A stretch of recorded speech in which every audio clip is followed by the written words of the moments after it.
I will keep continuing in English, but first I need to talk in Bangla for my Bengali speaking viewers. রাত যত গভীর হচ্ছে,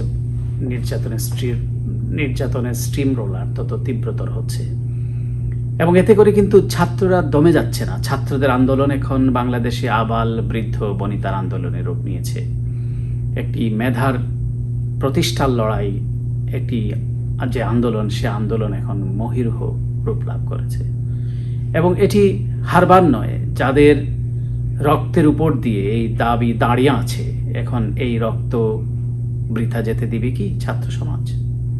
আমরা শুনেছি ক্ষমতাসীন সরকার প্রধান তার চিরাচরিত ভাষায় কিছু কথাবার্তা বলেছেন, যেটি কোনোভাবেই গ্রহণযোগ্য নয়, এবং মানুষ জানে তার কথা, কারণ তার কথা এবং কাজের মধ্যে মিল নেই। সেটি তার শুরু থেকেই মানুষ দেখেছে, এবং যার কারণে তিনি ক্ষমতা আঁকড়ে ধরে আছেন। সুতরাং মানুষ তার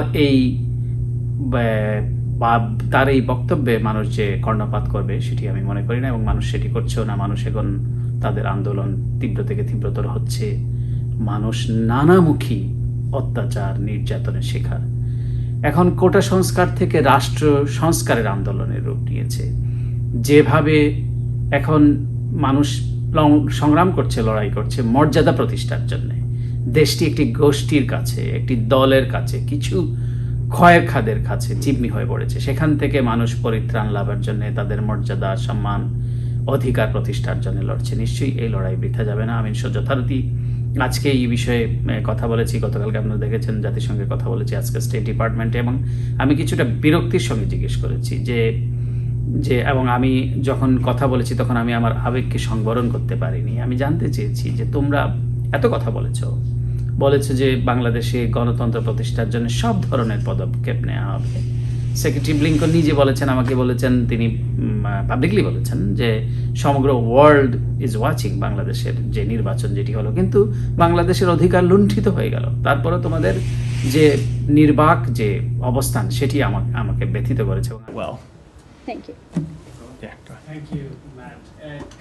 Crackdown on student protests is going on in Bangladesh. At least 6 students killed by the regime forces. The pro-regime party wing Chhatra League has been particularly brutal towards students, especially girls and women, and has been doing so over and over again for the past 1.5 decades. Would you consider Chhatra League is a terrorist organization?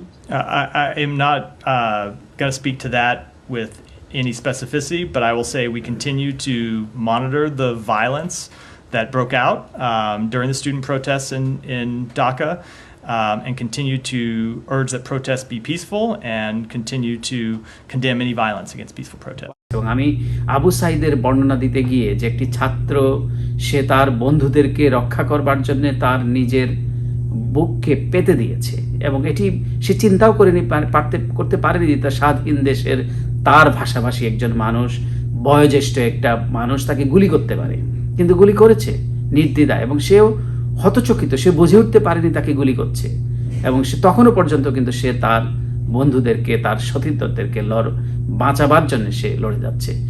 One more, Abu Said, a young student of English literature of the University Begum Rokeya, stood tall in front of the police to rescue his fellow students, but regime force did not hesitate to shoot him, and he even did not realize that he had been shot while he trying to rescue his friends. This is how the Sheikh Hasina maintains power just before the sham election. I'm sorry. The Secretary of State said whole world is watching on the Bangladesh election, and the State Department and US will take necessary all steps for this. But when people rights are robbed, all of a sudden you become silent. Why is that? So, first of all, that's not accurate. You have heard me say several times this week, said it on Monday, I think I said it again yesterday, I said it again today, that we condemn any violence against peaceful protests. We've been watching this matter very closely, both from our embassy and officials here in Washington have been monitoring the protests, have seen the reports of people dying, being killed in the protests, And we, again, call on the government to uphold individuals' rights to protest peacefully. তো এইরকম চিত্র কিন্তু গোটা বাংলাদেশে আবু সাইদ লক্ষ লক্ষ আবু সাইদের সৃষ্টি হয়েছে, যে আবু সাইদ যে নজির স্থাপন করেছে। আমি পুরো ঘটনার বর্ণনা দিতে গিয়ে আমি স্টেট ডিপার্টমেন্টে আজকে আমার আবেগকে সংবরণ করতে পারিনি। প্রথমত হলো যে পেটুয়া বাহিনী ছাত্রলীগ যে অবস্থান নিয়েছে সরকারের সাথে, এবং যেভাবে নারীদের উপর আক্রমণ হচ্ছে, নারীদের সম্ভ্রম যেভাবে লুণ্ঠিত হচ্ছে, শিশুদেরকে, ছাত্রদেরকে, এটি কিন্তু বারবার নয়, এক দশকেরও বেশি সময় ধরে, প্রায় 1.5 দশকেরও বেশি সময় ধরে ছাত্রলীগ এই কাণ্ডগুলি করে যাচ্ছে। এখন ছাত্রলীগ যে একটি মিলিটেন্ট গ্রুপ, একটি যে সন্ত্রাসী সংগঠন, এটি সারা দুনিয়া জুড়ে পরিচিতি পেয়েছে। আমি জানতে চেয়েছি সরাসরি তোমরা ছাত্রলীগকে একটি সন্ত্রাসী গোষ্ঠী হিসেবে চিহ্নিত করবে কিনা। তিনি যেটি বলেছেন যে এখনো পর্যন্ত আমরা এই মুহূর্তে আমি সেটি ডিক্লেয়ার করছি না, কিন্তু আমরা সেটা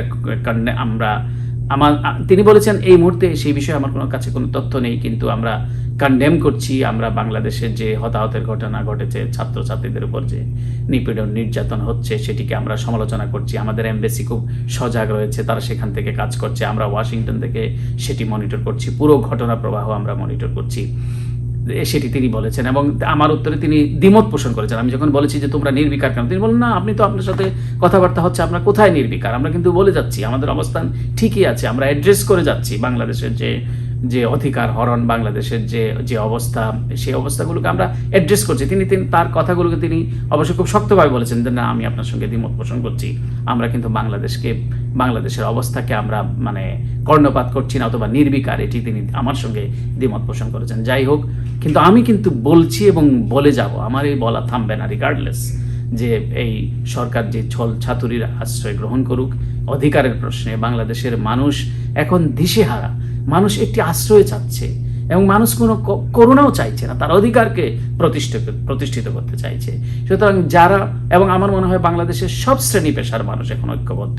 হয়তো রাজনৈতিক দলসমূহ হয়তো তারা সরাসরি তাদের ব্যানারে না থাকলেও এরা তো এই দেশেরই মানুষ, এই কোনো না কোনো রাজনৈতিক ছাত্র সংগঠনের সাথে তারা জড়িত। আমি দেখেছি যে যারা এই রাজনীতির সাথে, সাধারণ ছাত্রছাত্রী যে আদর্শকে বিলং করুক, প্রগতিশীল ছাত্র হোক, ছাত্রদল হোক, ছাত্র শিবির হোক, যেই হোক, কিন্তু সকলেই একই স্রোতে তারা তাদের নিজেদেরকে বিলিয়ে দিচ্ছে, একই অবস্থানে, সেম পেজে তারা অবস্থান করছে। সুতরাং এই আন্দোলন একটি সার্বজনীন আন্দোলন। আমি জানি না বাংলাদেশের প্রধান রাজনৈতিক দল বিএনপি, তারা এই আন্দোলনের সঙ্গে আমি দেখেছি যে তারা আন্দোলনের সঙ্গে তারা সহমর্মিতা প্রকাশ করেছে, কিন্তু এটি রাষ্ট্র শুধু কোটা সংস্কার নয়, এটি রাষ্ট্র সংস্কারের আন্দোলন, রাষ্ট্রকে ফিরে পাবার আন্দোলন। আপনারা কি শেখ হাসিনার অধীনে আবার সেই তার ছাত্রদের মধ্যে আপনারা থাকবেন, না আপনারা রাষ্ট্র বিনির্মাণ করবেন, সেই সিদ্ধান্ত আপনাদের। কিন্তু বাংলাদেশের এবং তার অধীনে থেকে আপনারা রাজনীতি করবেন, নতুবা একটি স্বাধীন সার্বভৌম রাষ্ট্র হিসেবে মাথা উঁচু করে মানুষের অধিকার প্রতিষ্ঠার মধ্য দিয়ে রাজনীতি করবেন, সেটি রাজনৈতিক দলের বিবেচ্য বিষয়। কিন্তু ছাত্ররা দেখিয়ে দিয়েছে ইয়েস উই ক্যান, এবং তারা তাদের সর্বোচ্চ বাজি রেখেছে, জীবন বিলিয়ে দিয়েছে এবং দিচ্ছে কথার, এবং এটি থামবার নয়। যখন সমগ্র মানুষ, এক ভাই আক্রান্ত হয়েছে, নিশ্চয়ই সেই তার ভাইয়ের লাশের উপর দিয়ে অথবা রক্তের উপর দিয়ে তারা নিশ্চয়ই কোনো আপোষের মধ্যে যাবে না, এবং তারা সেটি দেখিয়ে দিয়েছে।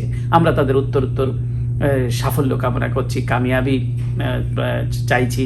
যারা আত্মাহুতি দিয়েছেন তাদের জন্য আমরা মাগফিরাত কামনা করছি, তারা নিশ্চয়ই পরম করুণাময় তাদেরকে শহীদি মর্যাদা দান করবেন, এবং যারা আহত আছেন সকলেরই উচিত আহতদের পাশে দাঁড়ানো। এবং এই আন্দোলন, এই ছাত্রদের একটি ইনোসেন্ট আন্দোলন, নিশ্চয়ই এটি রাষ্ট্র গঠনের এবং রাষ্ট্র বিনির্মাণের পথে একটি বড় সহায়ক হিসেবে কাজ করবে বলে আমি মনে করি। Dear viewers, last few days we are observing what's going on in Bangladesh, and it's very barbaric and very pathetic and very I cannot express the way regime behaving towards students. They are the innocent students. They are asking for their rights. They are not asking for any privilege. They are asking for their rights so that they can have their job with merit basis. And now the Bangladesh crackdown going on in Bangladesh, and police, law enforcement agency, and Chhatra League, very alarming. Chhatra League, along with Chhatra League is a student wing of regime, Bangladesh Awami League, but they are doing these things over and over again for last 1.5 decades. That they are targeted women, children, young people, and they are just to control the boys on behalf of their government. I asked that question today, as I doing every day, and I asked a State Department spokesperson, what you were doing? Because State Secretary of State told that they will take all necessary steps. What you were doing to rescue Bangladesh democracy, Bangladesh the rights, and to stand behind the suppressed people. The Chhatra League, I categorically ask, would you like to consider Chhatra League as a terrorist organization? The spokesperson replied my question. He said they are observing the situation very closely. U.S. Embassy in Dhaka, they are monitoring the situation. So obviously, I hope our thoughts and prayers to the victims who lost their lives, and still crackdown is going on in Bangladesh. But this kind of action will not stop the students' movement, because students know how to achieve their goals, how to achieve their mission, and how to achieve their objective. And obviously they will successful, and I urge to the international community to observe closely. And we cannot allow a country like Bangladesh, where most of the people are Democrat and they want to stay with the democracy, they want to live with liberty, dignity.